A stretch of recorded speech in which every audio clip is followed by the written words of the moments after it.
au Liban. Merci. Donc ce travail est fait entre le Centre de santé sexuelle Marsa à Beyrouth et la faculté de médecine de l'Université Saint-Joseph de Beyrouth. Donc pour vous présenter un peu le contexte libanais, les individus célibataires et sexuellement actifs hésitent à consulter pour leur santé sexuelle. Donc ce qui provoque c'est à cause de la stigmatisation en fait. Il y a le code pénal 534 qui criminalise les actes sexuels contre nature, ce qui contribue à stigmatiser les HSH au Liban et qui fait obstacle à la prévention et à la détection précoce des IST. À savoir aussi que les personnes vivant avec le VIH risquent de perdre leur assurance maladie et d'être éjectés de leur boulot. L'éducation sexuelle n'est pas intégrée dans les programmes scolaires et universitaires. Et beaucoup de professionnels de santé ne possèdent pas les compétences quant au service de santé sexuelle. Une étude a montré que beaucoup de médecins refusent de traiter des HSH et n'ont pas la formation adéquate pour traiter les IST. Alors, je ne vais pas rentrer dans les détails de la littérature, mais il y a peu de données qui existent sur la prévalence des IST et sur les comportements sexuels chez les HSH au Liban. Les études qui existent sont de type échantillonnage en fonction des répondants, avec des populations non représentatives. Et il y a peu d'études sur le comportement à risque chez les HSH. Donc, d'où l'objectif de notre étude, c'était d'évaluer la prévalence des IST chez une population de HSH au Liban et d'explorer les différentes pratiques sexuelles et comportements à risque. Donc, pour les méthodes, on a collecté des données entre 2015 et 2016 sur 24 mois à travers le dépistage anonyme et gratuit et les consultations médicales. Durant le dépistage anonyme et gratuit, on effectue des tests rapides de VIH de troisième génération, d'hépatite B, d'hépatite C, de syphilis. Nous administrons un questionnaire aux bénéficiaires durant un entretien de 20 à 30 minutes. Et durant les consultations médicales, on fait un dépistage d'autres IST comme la gonorrhée, la chlamydiose, l'HPV, les morpions, les galles, à travers des prélèvements testés au laboratoire ou des traitements symptomatiques. Les données collectées étaient d'ordre démographique comme l'âge, le niveau d'éducation, le statut d'emploi, les sources d'éducation sexuelle, l'usage de substances comme la drogue, le tabac, l'alcool. Les pratiques sexuelles et exposition au risque, nous avons collecté des données sur l'usage de préservatifs avec les partenaires, l'utilisation de lubrifiants, le nombre de partenaires sexuels durant les 3 derniers mois, ainsi que des informations sur le sexe oral et le sexe anal. Pour les statistiques, nous avons effectué des tableaux de contingence sur nos variables avec des régressions logistiques binaires ou multinomiales. Je passe aux résultats. Donc, en ce qui concerne les caractéristiques démographiques, le nombre total de bénéficiaires sur les 24 mois était de 3145, dont 1351 HSH inclus dans cette étude, ce qui représente 43% du total des bénéficiaires.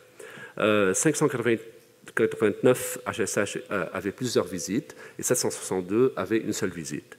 L'âge était étendu entre 15 et 69 ans avec une médiane de 26 et une moyenne de 27,7 ans. Concernant l'éducation, alors 84% des HSH qui visitaient le centre de santé sexuelle étaient universitaires, avec 5% de secondaire et 3% de technique. Et concernant l'emploi, 29% étaient étudiants, 20% des freelancers, 8% à temps plein et 5% de chômage. Pour les raisons de la visite, on remarque que la plupart des HSH se sont présentés à Marsa pour un sexe anal sans préservatif, 57%, et 27% qui sont venus pour un test de routine. Pour les sources d'éducation sexuelle, alors 29% avaient des sources variées, c'est-à-dire des sources fiables et des sources non fiables. Il y avait uniquement 4% qui avaient des sources de santé sexuelle à travers l'université et 5% à travers le collège. Alors il faut savoir que l'éducation sexuelle, comme je l'ai dit durant le contexte, qu'elle n'est pas intégrée dans les programmes de la majorité des collèges et des universités au Liban. 20% avaient leur information d'Internet, inclus pornographie. Pour l'usage de drogue, alors 29% des HSH ont reporté utiliser des drogues, 18% c'était des hallucinogènes, 5% de stimulants, 4% de relaxants musculaires et 1% de dépressifs. Pour les usages de substances, on a collecté plusieurs données. Alors, ceux qui mixent des drogues ou mixent des drogues avec l'alcool, ceux qui ont utilisé de la drogue lors de la première relation sexuelle ou qui ont utilisé de la drogue lors de la dernière relation sexuelle. La plus haute prévalence était pour ceux qui associent la drogue avec le sexe, 18%, et ceux qui associent l'alcool avec le sexe était de 33,4%. 50% des HSH à Marsa disaient qu'ils fumaient la cigarette et 79% consommaient de l'alcool. Il n'y avait pas de corrélation significative entre la consommation d'alcool et la consommation de tabac. Concernant les pratiques sexuelles, alors, la majorité avait plusieurs partenaires durant les 3 derniers mois. 54% avaient 2 à 5 partenaires durant les 3 derniers mois et 14% avaient plus de 11 partenaires.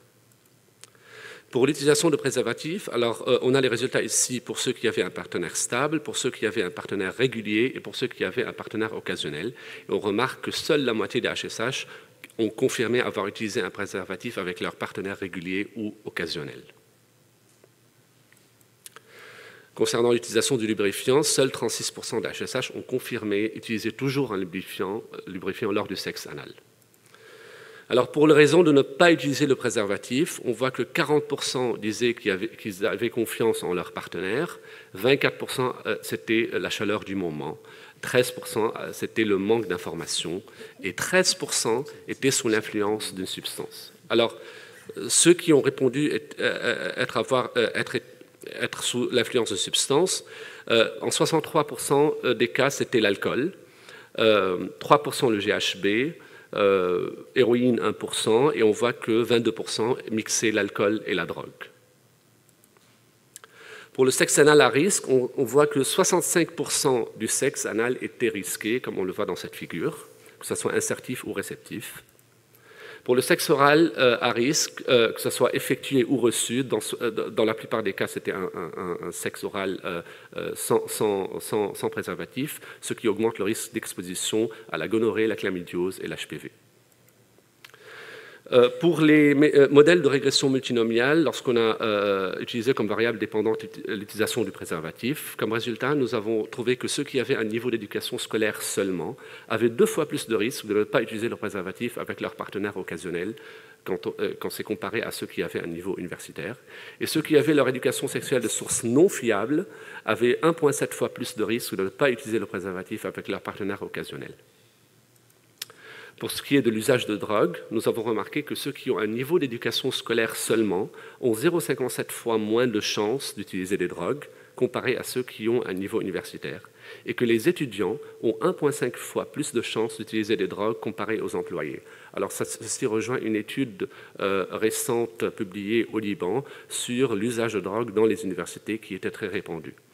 Ceux qui ont des partenaires multiples ont plus de chances d'utiliser des drogues, entre 2 à 3,7 fois plus, comparé à ceux qui ont 0 à 1 partenaire durant les 3 derniers mois. Et ceux qui fument ont 4 fois plus de chances d'utiliser des drogues comparé à ceux qui ne fument pas. Je termine avec les prévalences des IST. Alors, le VIH, c'était à 5,4%, ce qui était supérieur aux études précédentes RDS. L'hépatite C à 0,56%, l'hépatite B à 0,3%, la syphilis à 3%. Concernant les autres IST, nous avons remarqué 20,8% de symptômes de gonorrhée et de chlamydiose qui ont été traités, les condylomes génitaux HPV à 44,5% et les morpions à 2,7%. Pour les facteurs possibles de VIH, alors il n'y avait pas de différence significative en âge entre ceux qui étaient négatifs et ceux qui étaient positifs. Le niveau d'éducation n'était pas un facteur déterminant pour le VIH. Et les causes de ne pas avoir utilisé un préservatif chez les VIH positifs étaient le manque d'information à 23%, la confiance en partenaire à 21%, la chaleur du moment à 20% et sous l'influence d'une substance à 8%.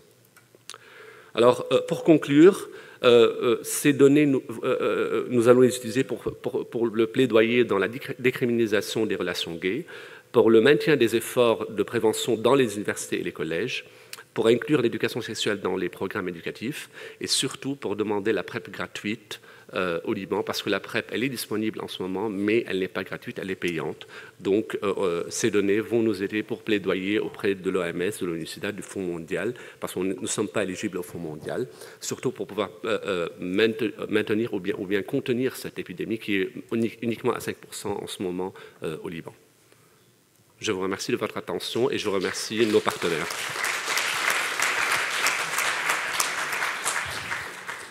Merci de votre présentation. Est-ce qu'il y a des questions? Une question là? Non? Moi, j'ai une question. Est-ce que dans les condylomes génitaux que vous nous avez évoqués là, est-ce qu'il y a aussi les condylomes intracanalaires? Je n'ai pas les données exactes à propos de ça. On les collecte pas systématiquement, en fait. Est-ce que vous avez vu des corrélations entre les différentes pratiques ou usages de drogue et les prévalences du VIH? Non, précisément, justement, on n'a pas trouvé.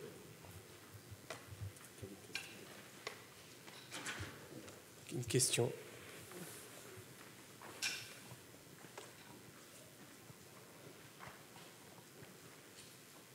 Voilà, merci. Bonjour. Moi, par rapport à la prise en charge au Liban, donc j'ai compris que vous avez dit que les gens risquaient de perdre leurs assurances si on sait qu'ils sont positifs. Alors, comment ça se passe? Il n'y a pas de subvention? Comment ça se passe avec les ARV au Liban? Alors, oui, le ministère de la Santé, il assure le traitement médicamenteux des personnes positives, sauf que justement, la loi de travail ne couvre pas les personnes positives. Donc, le directeur, je veux dire, ou le boss, il peut éjecter du travail une personne si elle s'avère positive. Et on a eu plein de cas comme ça au centre de santé sexuelle. Par exemple, des personnes qui ont été détectées positives dans un hôpital, par exemple, parce que chez nous c'est anonyme, le service est anonyme, à l'hôpital qui ont été détectés positifs, leur assurance qui est mise au courant par l'hôpital, et puis l'assurance qui va appeler aussi le travail du patient pour leur dire que leur employé est positif et qui va être éjecté de son travail, malheureusement. Et puis, peut-être une deuxième question. Le centre Marsa, c'est un centre public ou bien c'est privé? C'est une ONG, en fait. Ah, ok, merci. Maxime Engels, chercheur au CEPED. Moi, j'avais une question sur le profil des HSH. Est-ce que c'est des HSH qui n'ont que des rapports avec les hommes ou est-ce qu'il y a aussi des partenaires féminins, donc des bisexuels, si on pourrait dire? Donc ça, c'est ma première question. Et est-ce que aussi, ma deuxième, c'est il n'y avait pas beaucoup de personnes qui consommaient le hashish. Là, je vois 2%. Est-ce que c'est parce que, enfin, au niveau de la polyconsommation des drogues, est-ce que vous avez regardé un petit peu s'il y avait des associations de très différentes drogues ou voilà. Merci. Je vous remercie pour votre question. Alors, pour la première question, la majorité était des hommes homosexuels. Il y avait une partie qui était bisexuelle, mais la majorité était des homosexuels. Alors, il faut savoir que les personnes qui viennent au centre, en fait, ils se sentent en sécurité et donc ils vont puisqu'on ne prend pas de nom, on leur donne juste un numéro de fichier médical. Et donc, ils peuvent ils peuvent avoir confiance envers l'éducateur sexuel. Et concernant la deuxième question, on ne rentre pas beaucoup dans les détails justement de substances, parce que déjà le questionnaire il est très long, donc vous avez vu toutes les données collectées, et donc voilà, c'est pour ça que je ne peux pas vous donner plus de détails concernant l'usage de drogue. Merci beaucoup. On va passer à la présentation suivante.